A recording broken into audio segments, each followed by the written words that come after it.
Hello guys, આજે તો હયાનભાઈ કંઈક નવું ટોયસ લાવ્યા છે. તમને બધાને બતાવશે. બતાવ તો હયાન, આમ સીધો ફરી જા.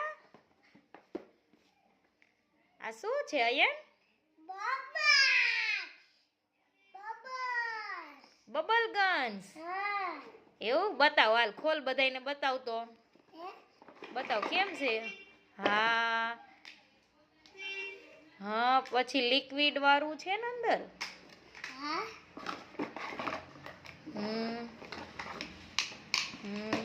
થોડુંક જ કાઢજો બેટા, ઢોરાઈ જશે નહીં તો. ધીમે ધીમે. બસ લે બસ.